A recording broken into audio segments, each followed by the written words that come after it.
우리 동창 신부 25주년이라 미사 같이 봉헌을 했어요. 근데 또 뭐 같은 신부님이 와갖고 얘기를 하는데, 자기가 오스트리아 대사가 자기를 초청해갖고 오스트리아를 갔는데 아주 시골을 갔대요. 근데 할머니 여섯이서 커피를 이렇게 찻집에서 놓고 토론을 하는데 너무너무 진지하게 토론을 하더래. 근데 뭐 말을 못 알아들으니까 그 대사한테 물어봤대요. 저 지금 무슨 토론하는 거냐고. 할머니 한 분은 철학가의 얘기를 하고, 한 할머니는 음악에 대해서 얘기하고, 한 할머니는 미술에 대해서 얘기하고, 한 할머니는 지금 이 세상에 돌아가는 정치 얘기를 토론을 몇 시간씩 하고 앉아 있다는 거예요. 근데 그거는 저는 뭐 유럽을 다닐 때도 그렇고 미국을 다닐 때도 그렇게 토론한 할머니 할아버지들이 토론하는 모습을 많이 봐요. 또 자식 손자들한테도 그 깊은 얘기를 해줘요. 이제 그냥 밥 먹고 살고 밥 먹고 사는 세상은 지났어요. 이제 여러분들은 텔레비에서 말하는 인문학은 그 젊은 사람들 게 아니고 배운 사람들 게 아니야. 바로 여기 계신 여러분들 거예요. 그래서 인문학 강의, 근데 사실 여기 오신 분들은 아무 문제가 없어. 강의 들으러 여기 왔잖아요. 이 긴 시간 뭔가 듣는 여러분들은 정신이 깨져. 정신이 깨요. 그 시대는 변하는데 나만 안 변하는 사람들을 내가 이번에 미국 가서 보고 왔어요. 미국에 가보니까 70년대 이민 간 분들은 70년대 한국만 생각해. 80년대 이민 간 분들은 80년대 한국만 생각해. IMF 때 쫄딱 망했을 때 이민 간 분들은 그때만 생각을 해. IMF 우리가 탈출한 지가 얼만데. 그러니까 70년대 이민 간 분들 얘기를 들어보면 폰이 미국으로 수출했거든요. 그러면 미국의 길에 서 있는 건 다 폰이라는 거야. 그거 무슨 깡통 찌그러뜨려갖고 포니를 만들어갖고 수출을 했다고 그래요. 그러니까 자기는 한국차 안 산다는 거예요. 근데 포니 만든 지가 언젠데 아직 포니 얘기를 해. 한국에 포니도 없는데. 그리고 내가 우리나라 차들을 타보면은요, 벤츠, BMW 부럽지 않아요. 정말로 차 잘 만들어요. 그런데 70년대 생각만 하는 거예요. 들여다볼 기회가 없으니까. 한국에 30년 동안 안 와봤으니까 그때 얘기만 하는 거예요. 또 이번에 시카고 강의를 갔는데 시카고는 눈이 많이 온대요. 근데 이 시카고는 눈이 오면은 눈 떨어지기 전에 제설차가 기다리고 있다가 눈이 떨어지면 다 친대. 내가 강원도 산다니까 강원도는 제설차가 2대밖에 없지만은 우리는 눈 떨어지기는 다 친다는 거예요. 그분은 80년대 이민 간 분이에요. 제가 강원도 평창에서 살잖아요. 평창도 요즘 눈 떨어지기 전에 제설차 기다리고 있다가 떨어지기 전에 다 쳐요. 염화칼슘 뿌리고. 제가 12월 달에 매일 강의 나오잖아요. 거기 눈 많이 와요. 그러면은 새벽에 보면 다 눈 치는 소리가 들려요. 그러면은 운전하고 나오는 거예요. 그러니까 모르는 거지. 들여다보질 않았으니까. 그리고 자기가 옳다고 고집 주장을 피는 거죠. 근데 가만히 내가 미국에 이민 가신 분들을 보니까 이분들은 미국 책도 안 읽고 한국 책도 안 읽더라고. 근데 미국에 이민 간 분들이 대개 경력을 보면 서울대 졸업한 분들 많아요. 영어 할 줄 알아야지 가잖아요. 그런데도 변화에 적응하지 않으니까 못 견디더라고요. 사람은요, 끝도 없이 공부를 해야 돼요. 제가 미국에 가서 이 얘기를 꼭 해요. 우리나라는 버스를 타고 가다가 목적지까지 제 시간에 못 갈 것 같다. 여기 내려갖고 지하철 몇 호선 여기 있으니까 타고 가면은 될 것 같다. 그런 자막이 떠. 그리고 내가 오는 내 차 기다리는 차가 그거 전부 다 뜨죠. 예, 미국은 상상도 못하는 일이에요.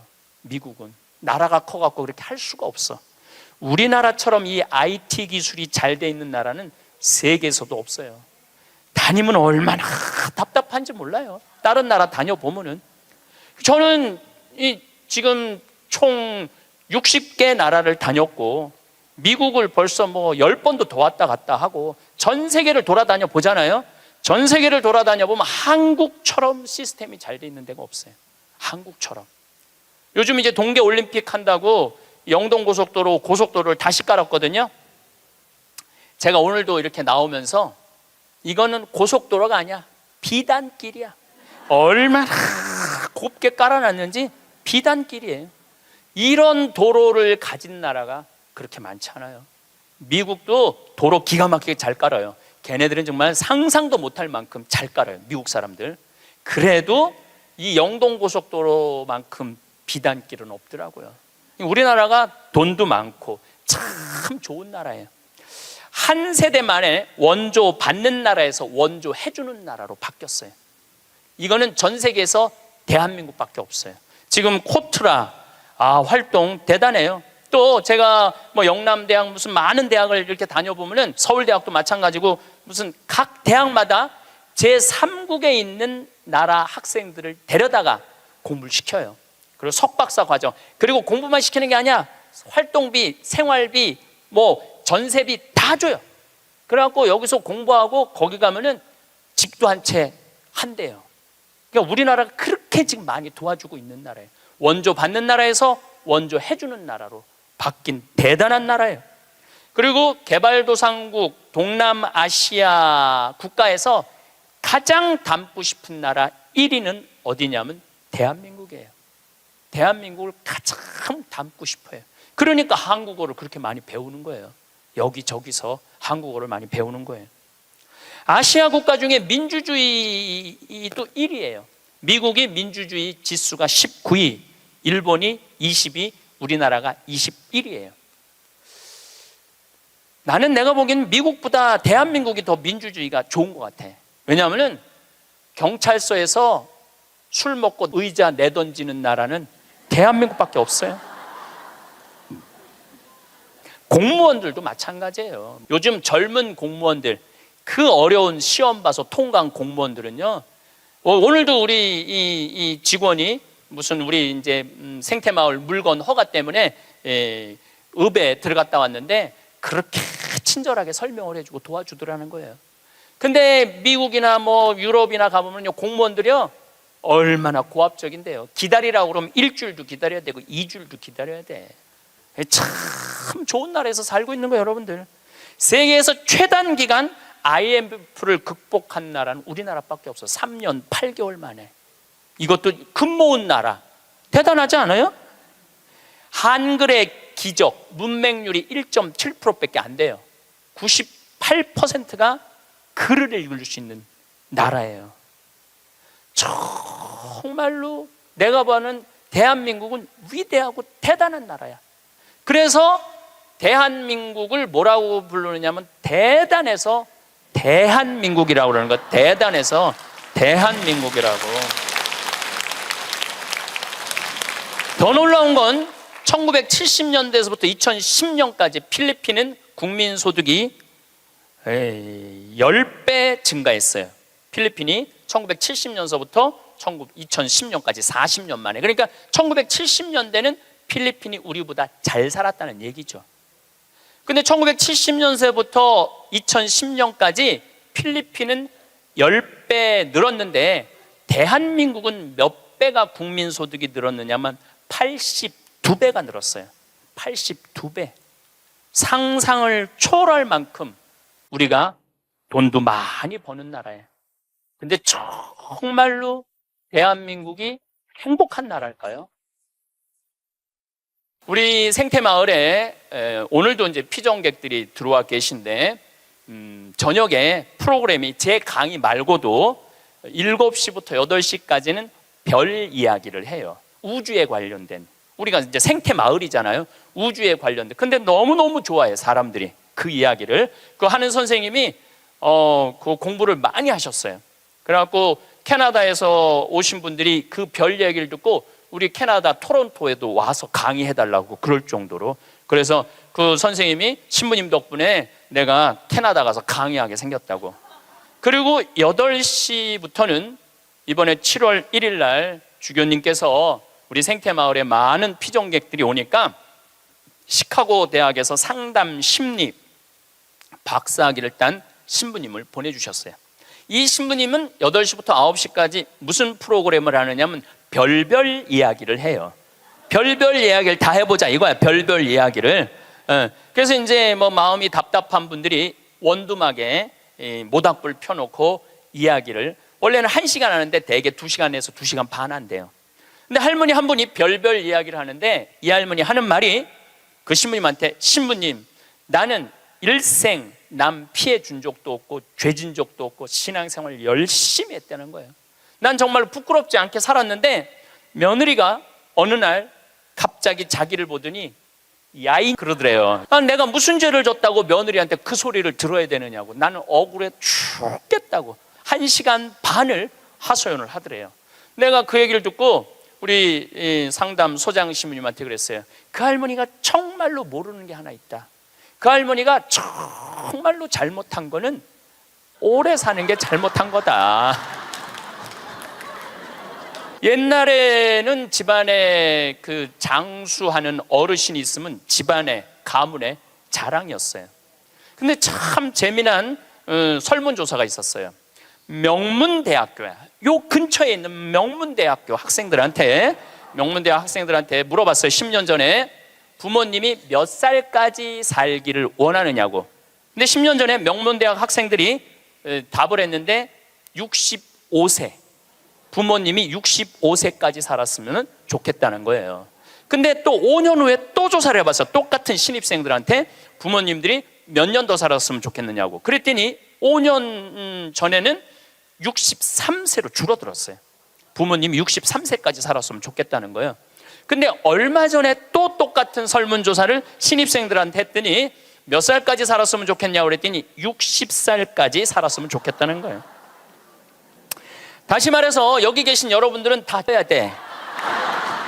애들의 바람이라면은. 그런데 부모님 생각하고 자식 생각하고는 너무너무 다른 거예요.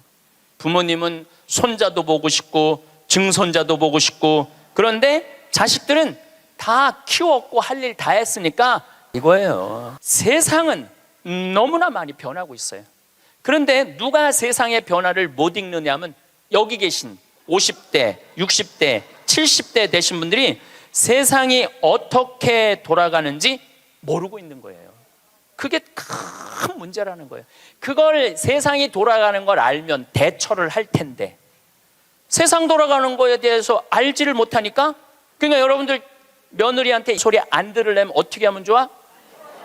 자식하고 같이 살 생각을 처음부터 하지 말아야죠.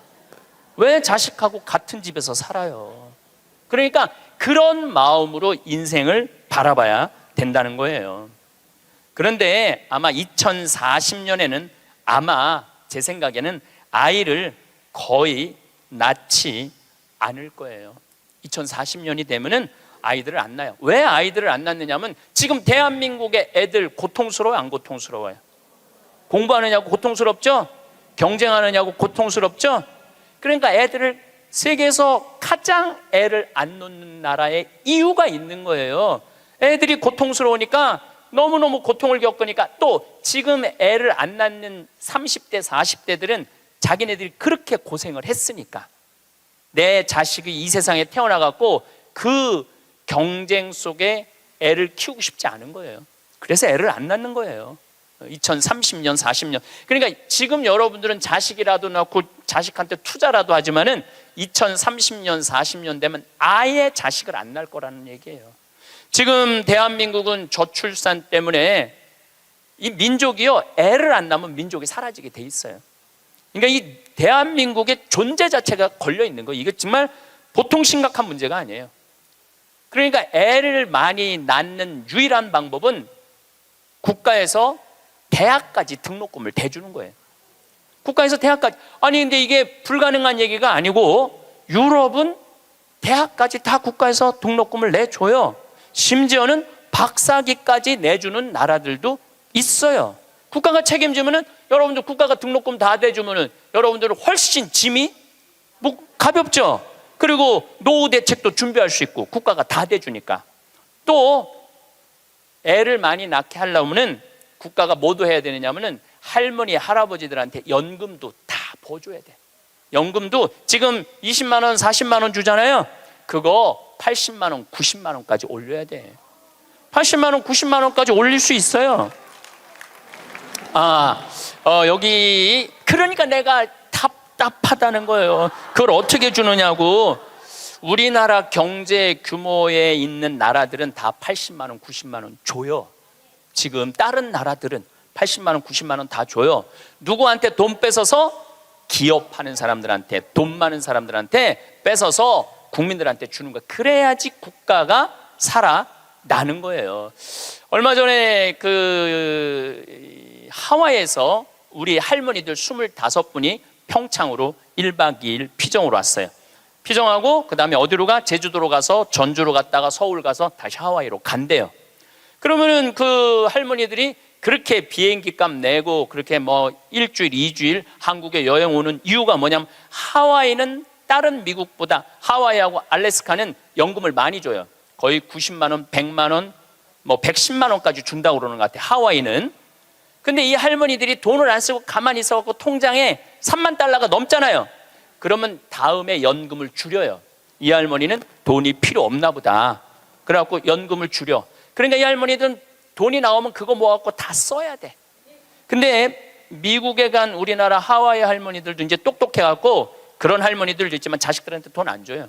그거 다 써갖고 다 써. 그러니까 한국도 출산율을 높이는 방법은 뭐냐 하면은 애들 등록금 다 대주고 그 다음에 할머니들, 할아버지들 연금 다 대주면은 아니 애 낳으면 국가에서 등록금 대주고 그 다음에 늙으면 국가에서 용돈 주는데 애를 안 낳을 이유가 뭐가 있어? 애가 얼마나 사랑스러운데. 애기가 사랑스럽지 않아요? 아주 쉬운 일이야. 우리가 이 자본주의 국가, 민주주의 국가에서 돈을 아낀다고 이게 국가가 돌아가는 게 아니에요. 옛날에 못 먹고 못 살 때는 아껴야지. 근데 지금 대한민국은 돈이 흘러 넘쳐요. 돈이 흘러 넘쳐요. 이거를 골고루 온 국민들한테 다 보내야 돼. 근데 첫 번째 보내는 건 교육비 전액 국가가 부담하는 거예요. 두 번째는 할머니, 할아버지들 국가가 책임지는 거예요. 그러면은 나라는 잘 돌아가게 있어요. 죄도 없어지고 범죄도 없어지고. 학교는 그럼 어떻게 해야 되느냐? 학교 가서는 공부 가르치면 안 돼요. 경쟁을 가르치면 안 되고 사랑하는 방법, 이웃을 배려하는 방법, 협동하는 방법, 재미있게 사는 방법, 노래하고 춤추고 놀이를 가르치면은 대한민국은 정말로 행복한 나라가 될 거예요. 근데 우리는 경쟁만 앞세우는 거예요. 1등만 앞세우는 거예요. 그래서 애들이 참 착하잖아요. 그리고 순한 애들한테 뭐라고 그러냐면 너 그렇게 착해 빠져갖고 어떻게 이 세상을 살라고 그래. 너 독하게 마음 먹고 살아야 돼 세상. 그러니까 계속 독해라고 그러니까 애들이 중학교 고등학교만 되면 독해져 있어. 애들이 독해져 있어요. 이게 지금 대한민국이 뭐가 잘못된 거죠. 이제 앞으로 20년 30년 후에는 우리가 굳이 공장에 가서 일하지 않아도 돼요. 왜냐하면 누가 다 할 거냐면 로봇가 다 해요. 그러면은 앞으로 20년 30년 후에 대한민국이 행복하려면 어떻게 해야 되냐면 국민들이 뭐에 정통해야 되냐면 인문학에 정통해야 돼. 인문학이라는 건 뭐냐면은 인간의 가치는 뭐고 어떻게 살아야 되고 그 높은 정신적인 수준이 있으면은 서로 나누고 사는데 별 문제가 없다는 거예요. 앞으로는 컴퓨터가 우리 반 이상은 해요. 우리 살아가는 거 반 이상은 컴퓨터가 해요. 지난번에 알파고하고 우리 이세돌하고 바둑둔 거 아시죠? 네. 4승 1패. 알파고가 4승 1패 했어요. 이세돌이 1승을 했어. 유일한 1승이에요. 커제는 세계 바둑 1위 커제는 3전 3패. 근데 놀라운 건 알파고가 뭐라고 그랬냐면 인공지능 컴퓨터 얘기하는 거예요. 뭐라고 그랬냐면 이제는 인간하고 더 이상 바둑은 두지 않는다. 수준이 떨어져 갖고 더 이상 바둑은 두지 않는다는 거예요. 인간하고. 왜냐하면 자기 학습을 하거든. 자기 학습. 여러분들 요즘 로보 어드바이저라고 있어요. 로보 어드바이저. 이게 뭐냐면은 주식 투자할 때 이 로보 어드바이저한테 내 거 좀 투자 좀 해달라고 그러면 얘가 투자하는 거야. 근데 이 로보 어드바이저가 투자를 하면은 평균 수익률이 3에서 5%래요. 거의 돈을 날리는 경우는 없대. 그러니까 사람이 분석하는 것보다 누가 분석하는 게 커? 로봇가 분석하는 게 큰 거예요. 그러니까 이 세상이 완전히 새로운 세상으로 넘어가는 거죠. 우리 주위에는 누구라는 인공지능 컴퓨터가 이제 들어왔어요. 우리 집에. 누구라는, 얘가 뭐를 하느냐면 영화도 보여주고 음악도 틀어주고 에어컨도 틀어주고 은행 업무도 봐줘요. 기가 막힌 거예요. 대화도 해주고 주인님 일어나시라고 그러고. 그러니까 이제는 앞으로는 제가 보기엔 2040년에 가면은 결혼도 하지 않을 거예요. 결혼도. 아이를 안 낳는 게 문제가 아니라 아예 결혼을 하지 않을 거예요. 미국에서는 2009년에 라스베가스에서 로봇 전시회를 했는데 록시라는 여자 컴퓨터가 나왔어요. 근데 키가 1m 70, 몸무게가 54kg. 그리고 이 고무 합성 재질로 해갖고 만지면은 피부 만지는 기분이 들어요. 그러니까 굳이 이제 결혼 안 해도 돼. 아니 왜 굳이 머리 복잡한 여자하고 살아? 근데 이게 가격이 얼마냐면 1,000,000원이야. 1,000,000원. 근데 앞으로 싸기도 싸죠. 싸요. 근데 일본에서 2015년에 무슨 로봇가 나왔느냐면 아즈마 히카리라는 로봇가 나왔어요. 아즈마는 일본어로 나를 맞아주는 아내라는 로봇이야. 나를 맞아주는 아내야. 근데 놀라운 거는 이 아즈마는 취미는 애니메이션 감상이고 특기는 계란 후라이 만들기예요. 좋아하는 음식은 도너츠예요. 벌레를 매우 두려워하지만 열심히 일하는 사람을 위해서는 무엇이든지 도와주는 영웅의 여자야. 이 여자는 아침에 여보 일어나요, 출근해야죠. 남편을 깨워요. 그리고 남편이 저녁에 나 몇 시에 퇴근할 거야. 그럼 날이 더우면 에어컨을 틀어놔요. 목욕물도 데워놔요. 세상이요, 여러분들이 그 모든 꼴을 다 봐야 돼. 근데 그게 어떤 건지도 모르고 우리는 살아가는 경우가 너무 많아요. 이 록시를 만든 개발자의 최종 목표는 실질적인 동반자의 여자를 만드는 게 최종 목표예요. 그러니까 단순히 상담도 고민도 위로도 해주는 거죠. 2040년이 되면은 어떤 로봇가 나오느냐면은 감정을 벌써 이제 감정을 느끼기 시작한다고 그래요. 감정을 느끼는 로봇가 나온대요. 그럼 감정을 느끼면은 뭐 이것도 연구하고 저것도 세상 책도 읽어보고 뭐 모든 요즘 빅데이터라는 게 있어요. 모든 정보를 모으는 거야. 근데 모든 정보를 모아봤더니 하느님이 있는 것 같아. 로봇가 생각해 보기엔. 그래갖고 나도 좀 세례를 받아야 되겠다. 나도 좀 신앙생활을 해야 되겠다. 그래갖고 나한테 와갖고 신부님 저 세례 좀 주세요. 저 록시가 와갖고 신부님 저 세례 받고 싶어요. 세례 줘야 돼 말아야 돼? 안 돼요? 내가 너 세례 못 줘? 그러면은 얘가 이럴 거예요. 신부님 걱정하지 마세요. 우리가 세례 주는 로봇을 만들면 돼요. 세례 주는 로봇 만들면 돼요. 이게 굉장히 복잡한 이야기인데 이게 진화의 한 과정이에요. 우리가 무슨 네안데르탈인 무슨 호모사피엔스 크로마뇽인 이게 다 진화되면서 우리가 됐잖아요. 그럼 우리가 또 진화를 해갖고 그런 DNA 조작 인간, 이 DNA 조작 인간도 제가 언제 얘기를 했냐면 1997년부터 얘기했어요. 앞으로는 DNA 조작 인간이 나올 거라고. 3D 컴퓨터 얘기는 많이 들어봤죠? 네, 그게 그 3D 컴퓨터가 자가용도 찍어내고, 근데 뭘 찍어냈느냐면 콩팥을 찍어냈어. 콩팥을 찍어내갖고 콩팥 상한 10대 소년한테 그 콩팥을 집어넣어줬어요. 완전히 바꿔준 거죠, 콩팥을 3D 컴퓨터로. 근데 걔는 지금 거의 20살이 됐는데 레슬링 선수가 돼 있어요. 그 옛날에 장기 바꾼다 막 그랬잖아요. 그게 이제 벌써 우리 앞에 와 있는 거죠. 제가 너무 앞서 나가는 것 같지만 지구를 3일 만에 한 바퀴 도는 세상에 우리가 살고 있어요. 지금은 4차 산업의 시대라고 그래요. 4차 산업의 시대.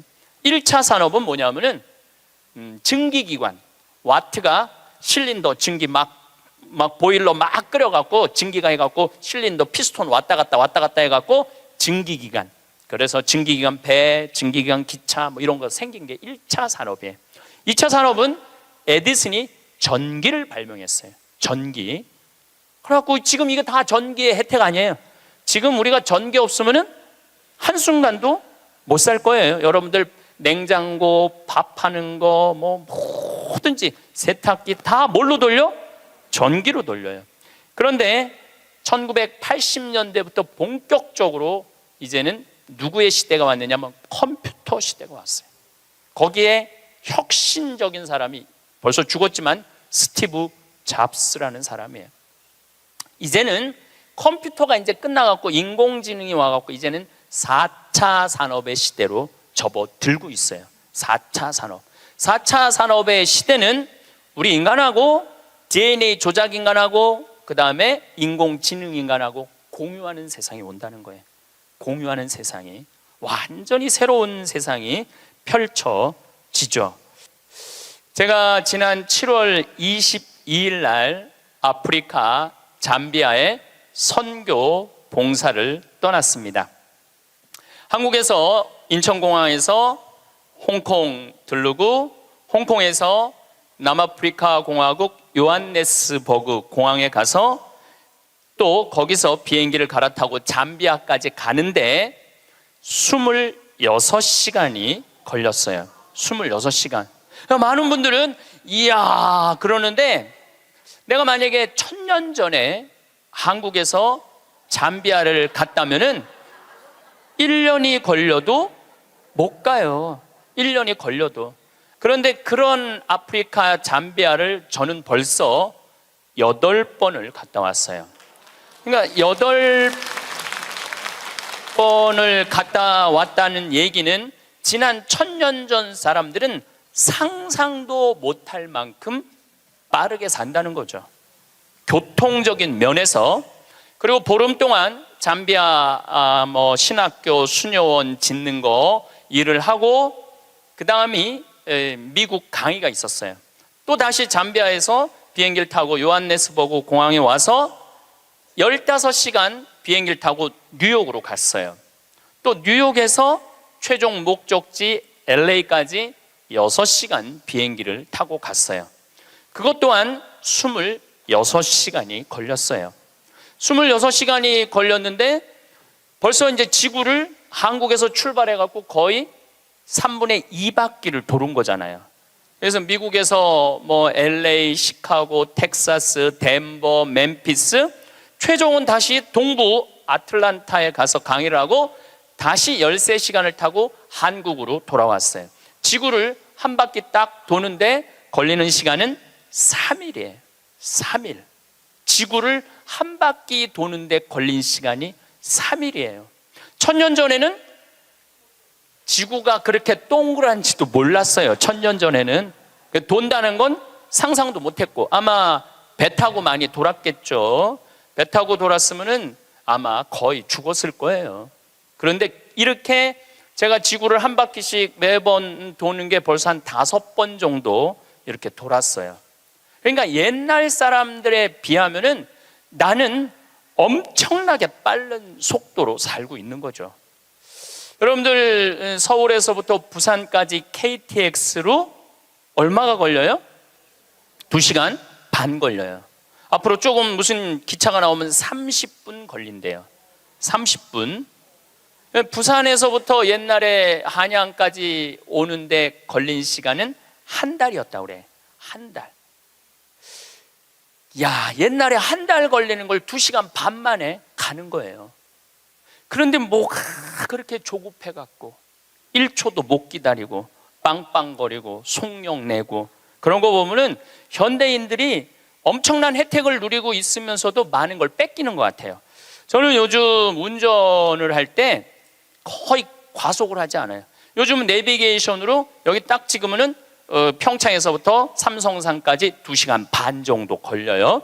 그러면 한 30분 전에 오면은 그냥 또 요즘 차가 좋아갖고 크루즈라는 걸 걸어놓으면 앞차하고 간격을 자기가 알아서 뭐 껴드는 차들은 다 껴줘요.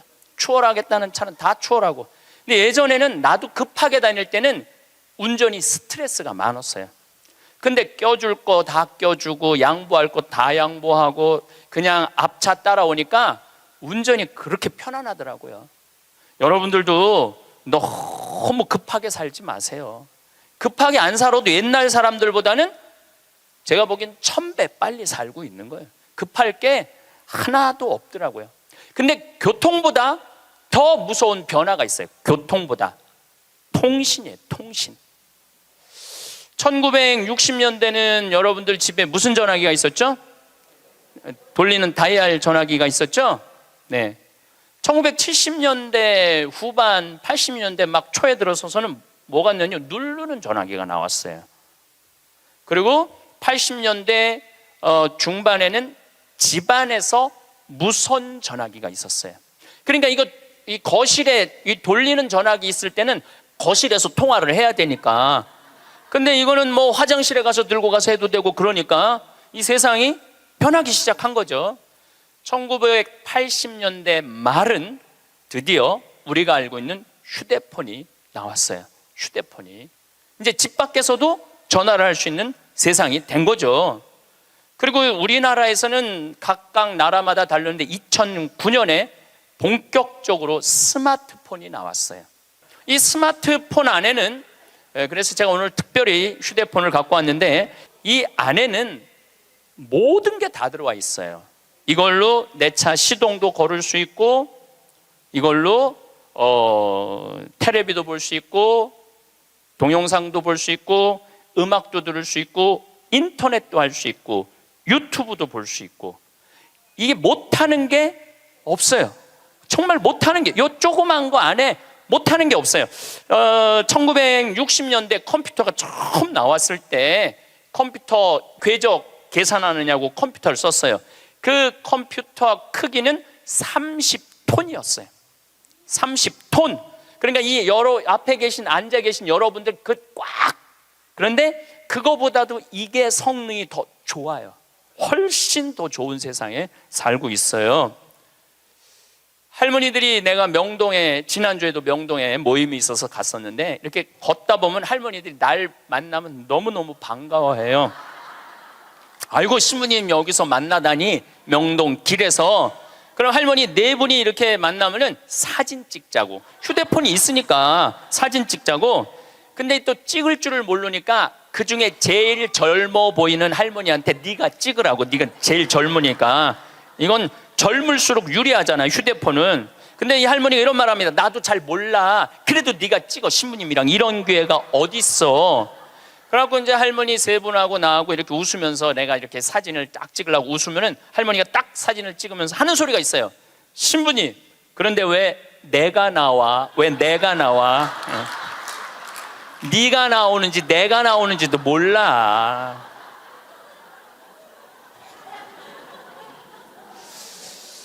요즘 애들은 태어나면서부터 어떻게 태어나는 줄 아세요? 이러면서 태어나요. 이러면서, 태어나면서. 요즘 애들은. 그런데 1살, 2살도 그걸 보는데 지금 60대 넘어서는 할머니들은 지금 세상이 어떻게 돌아가고 있는지 모르는 거예요. 1990년대는 세계 10대 기업 중에 일본이 8개를 차지했어요.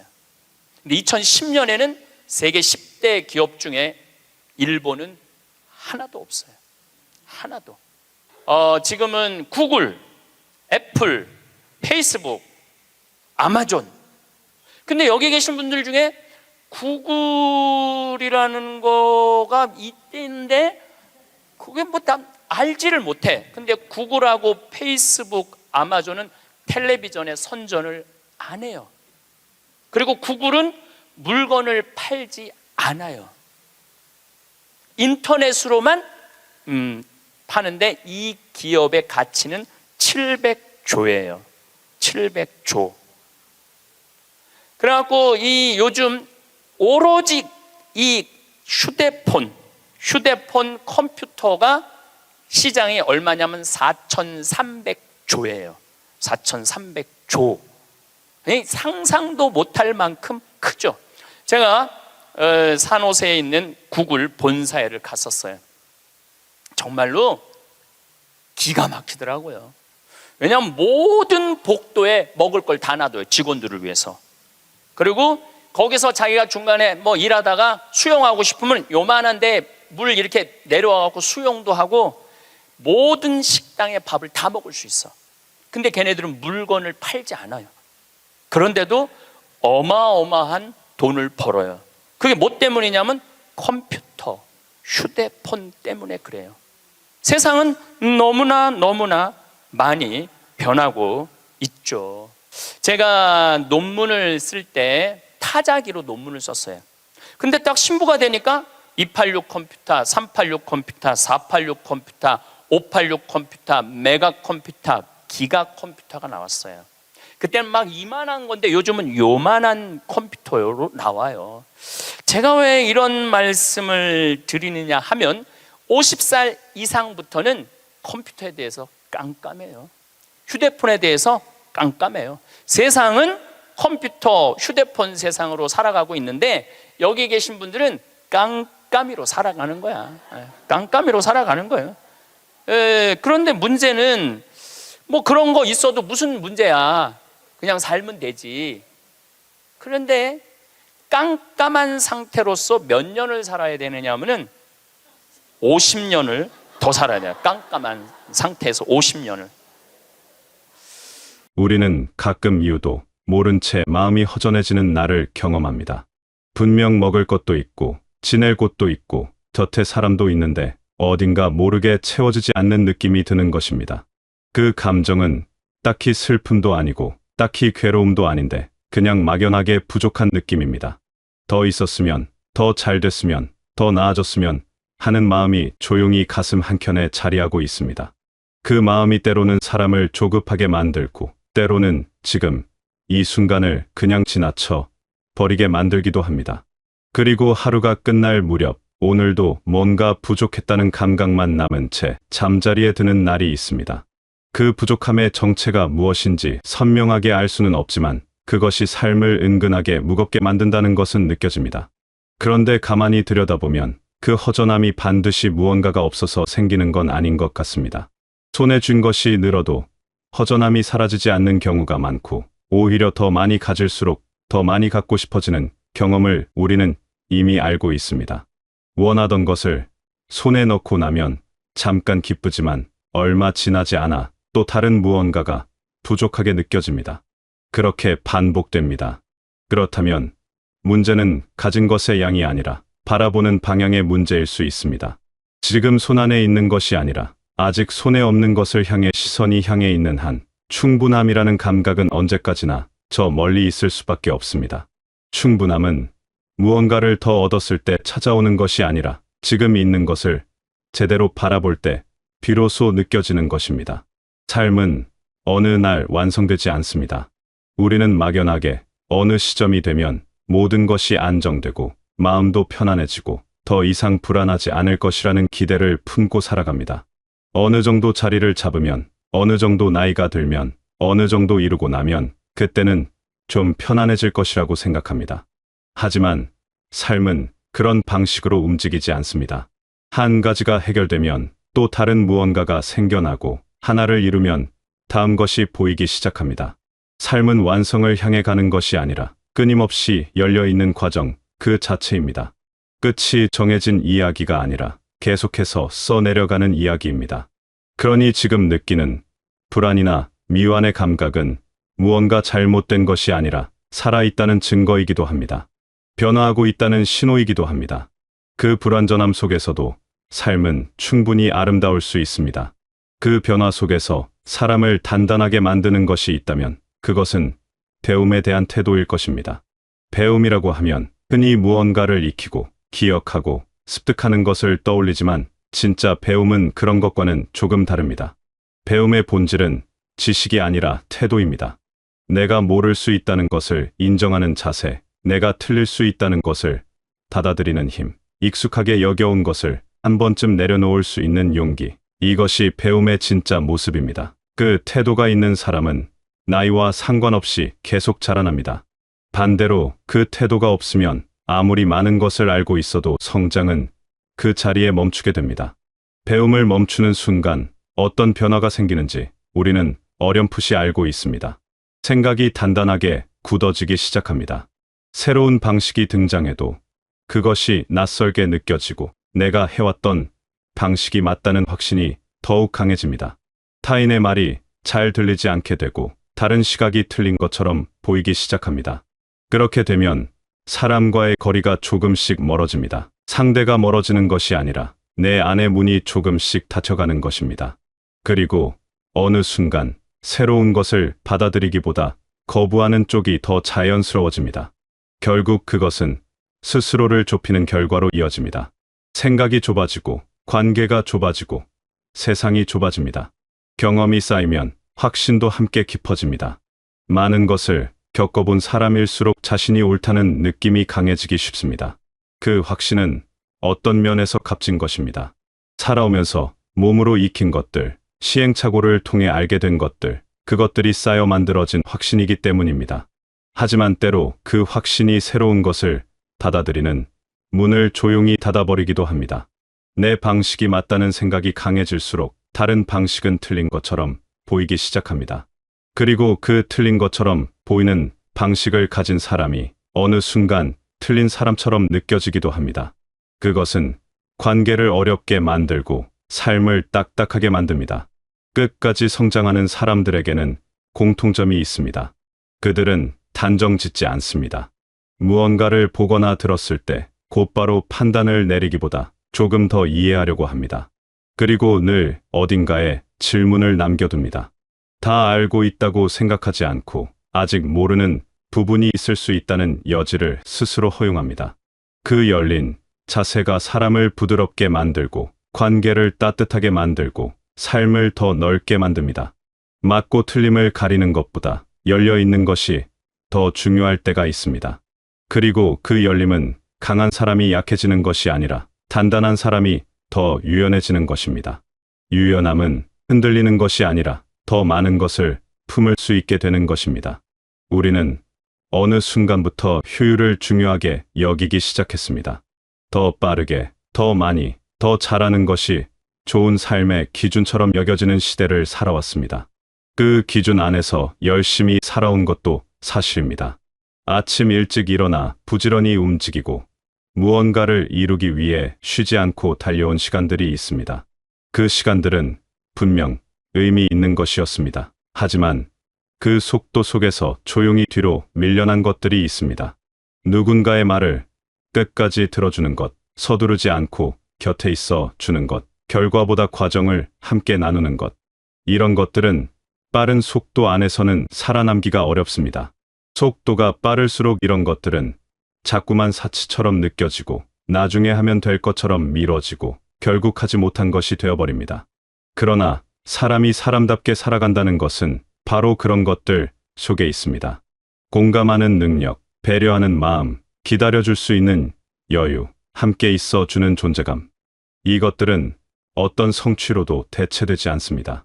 아무리 뛰어난 능력을 가졌다 해도, 아무리 많은 것을 이루었다 해도 그 사람이 따뜻하게 느껴지는가 아닌가는 전혀 다른 문제입니다. 사람은 결국 관계 속에서 완성됩니다. 혼자서 잘 사는 것과 함께 잘 사는 것은 전혀 다른 삶입니다. 혼자서는 높이 올라갈 수 있지만 함께여야만 따뜻하게 살아갈 수 있습니다. 그리고 삶이 끝날 무렵 돌아보는 것은 높이 올라간 기억이 아니라 함께 따뜻했던 기억입니다.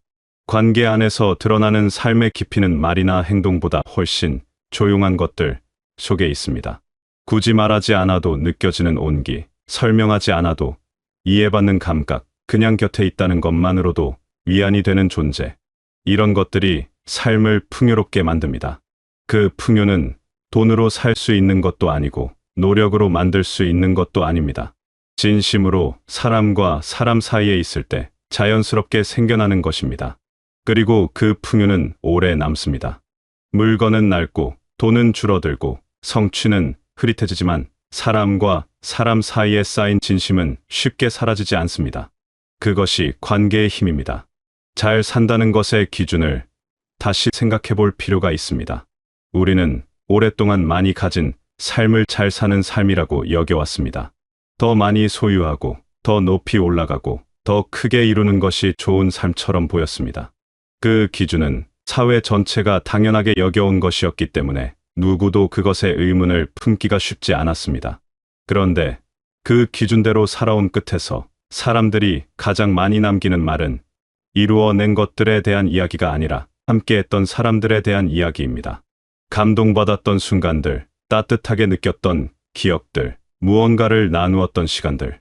결국 남는 것은 쌓아 올린 것이 아니라 나누고 느끼고 연결된 것들입니다. 그렇다면 잘 산다는 것은 많이 가진 삶이 아니라 깊이 느끼는 삶에 더 가까운 것일지도 모릅니다.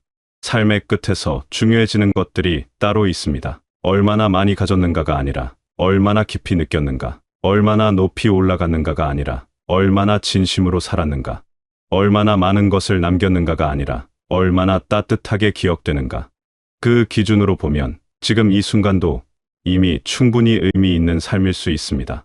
지금 이 자리에서 숨을 쉬고 느끼고 누군가와 연결되어 있다는 것 자체가 이미 적지 않은 것입니다. 거창한 것이 없어도 화려하지 않아도 지금 이 순간 살아 있다는 것, 그것만으로도 이미 삶은 시작되고 있습니다. 그럼에도 불구하고 불안이 찾아오는 이유는 우리의 시선이 자꾸만 옆으로 향하기 때문입니다. 다른 사람과 비교하고 아직 이루지 못한 것을 세고 앞으로 어떻게 될지를 걱정합니다. 비교는 언제나 부족함을 만들어냅니다. 어떤 상황에서도 나보다 더 가진 사람, 나보다 더 잘 되어 보이는 사람은 존재하기 때문입니다. 그 시선이 향하는 한 충분함은 영원히 도달할 수 없는 곳에 있습니다. 비교가 아니라 자신의 삶을 기준으로 바라볼 때 비로소 지금 이 자리가 보이기 시작합니다. 그 비교와 조급함 속에서 이미 가진 것들은 보이지 않게 됩니다. 가진 것이 없어서 불안한 게 아니라 가진 것을 보지 못해서 불안한 경우가 훨씬 많습니다. 이미 충분하다는 것을 느끼는 순간은 특별한 계기 없이 찾아올 때가 많습니다. 조용한 아침, 따뜻한 햇살, 맑은 하늘, 누군가의 웃음소리. 그 작은 것들이 갑자기 크게 느껴지는 순간이 있습니다. 그 순간에는 마음의 속도가 달라집니다. 서두를 필요가 없어지고 더 가져야 한다는 생각이 찾아들고 지금 이 자리가 나쁘지 않다는 감각이 자연스럽게 올라옵니다. 그것이 충분함을 느끼는 순간입니다. 그 순간을 억지로 만들 수는 없지만 그 순간을 더 자주 맞이하기 위한 태도는 만들 수 있습니다.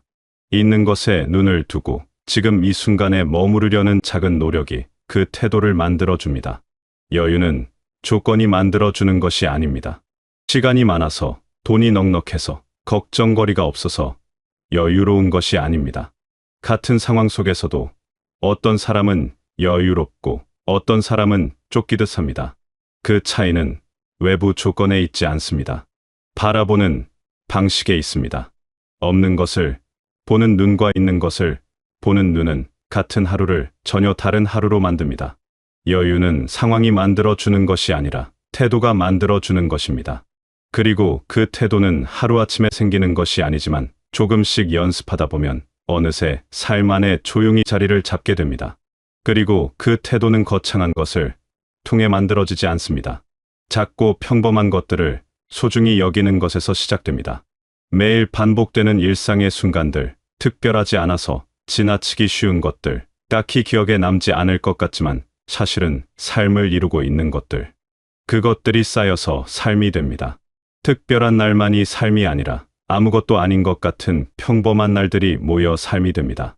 오늘 마신 따뜻한 물 한 잔, 창문 너머로 들어온 빛, 지나치며 나눈 짧은 인사, 저녁 하늘의 색깔, 그것들이 쌓여 어느 날 문득 내 삶에는 참 많은 것이 있었구나 하는 감각이 올라올 수 있습니다. 그 평범한 것들이 사라지고 나서야 비로소 소중했다는 것을 알게 되는 경우가 많습니다. 그러니 지금 이 일상을, 지금 이 평범함을 조금 더 오래 바라보는 것이 필요합니다. 이 모든 이야기를 하나로 묶는다면 결국 세 가지로 이어집니다. 계속해서 배우려는 자세, 사람다운 가치를 지키며 살아가는 삶, 그리고 이미 가진 것을 바라볼 줄 아는 눈. 이 세 가지는 서로 연결되어 있습니다. 열린 태도로 배우는 사람은 타인을 더 잘 이해하게 되고, 타인을 이해하는 사람은 관계 속에서 따뜻함을 만들어가며 그 따뜻함 속에서 지금 이 삶이 이미 충분하다는 감각에 가까워집니다. 셋 중 어느 하나를 먼저 시작해도 좋습니다. 어디서 시작하든 결국 같은 자리로 이어집니다. 그리고 그 자리는 멀리 있는 것이 아닙니다.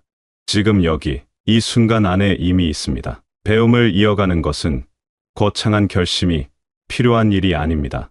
오늘 하루 한 가지를 조금 더 이해하려는 마음, 내가 모를 수도 있다는 가능성을 열어두는 것, 익숙한 것과 다른 방식을 만났을 때 바로 닫아버리지 않는 것. 그런 작은 태도들이 모여 배움이 됩니다. 그 배움은 누군가를 가르치기 위한 것도 아니고 무언가를 증명하기 위한 것도 아닙니다. 오직 나 자신이 조금 더 넓어지기 위한 것입니다. 넓어진 사람은 더 많은 것을 품을 수 있고, 더 많은 것을 품는 사람은 삶을 더 풍요롭게 살아갈 수 있습니다.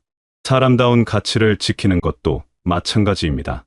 거창한 선언이 필요한 것이 아닙니다. 오늘 누군가의 말을 끝까지 들어주는 것, 바쁘더라도 잠깐 멈추고 상대의 표정을 살피는 것, 고맙다는 말을 입 밖에 내는 것. 그런 것들이 사람다운 가치를 살아있게 합니다. 그 가치들은 삶을 화려하게 만들지는 않지만 삶을 의미 있게 만듭니다. 그리고 그 의미가 쌓여서 나중에 돌아보았을 때 참 잘 살았다는 감각을 만들어줍니다. 이미 가진 것을 바라보는 눈 역시 훈련이 필요합니다. 없는 것을 향해 달려가는 것이 자연스럽게 몸에 배어 있는 사람에게 있는 것을 바라보는 것은 처음에는 낯설게 느껴질 수 있습니다. 하지만 조금씩 연습하다 보면 매일 아침 눈을 떴을 때 오늘도 하루가 시작되었다는 것이 가볍지 않게 느껴지기 시작합니다. 함께 식사를 나눌 사람이 있다는 것, 이야기를 들어줄 귀가 있다는 것, 바람이 불고 하늘이 있다는 것. 이런 것들이 당연한 게 아니라는 것을 알게 될 때 삶은 다른 빛깔을 띠기 시작합니다. 삶은 완벽하지 않아도 됩니다. 모든 것을 이루지 않아도 됩니다. 더 나아가야 한다는 생각, 더 잘해야 한다는 생각, 아직 부족하다는 생각을 잠시 내려놓고 지금 이 자리에서 숨을 고르는 시간이 필요합니다. 지금 이 순간에도 삶은 충분히 이어지고 있습니다. 화려하지 않아도, 특별하지 않아도 조용한 하루하루가 모여 삶이 되고 그 삶 안에는 생각보다 훨씬 많은 것들이 담겨 있습니다. 너무 애쓰지 않아도 됩니다. 지금 이 자리에서, 지금 이 모습 그대로도 충분합니다. 오늘 하루를 살아냈다는 것, 누군가를 떠올렸다는 것, 이 글을 끝까지 읽었다는 것. 그 모든 것이 삶의 일부입니다. 여러분은 이미 충분히 살아왔고 그 삶 안에는 기억할 만한 따뜻함이 분명히 있었습니다. 앞으로의 하루하루도 그 따뜻함이 조용히 이어지고 지금 이 순간을 충분히 느끼며 살아가시는 하루가 되시길 바라겠습니다.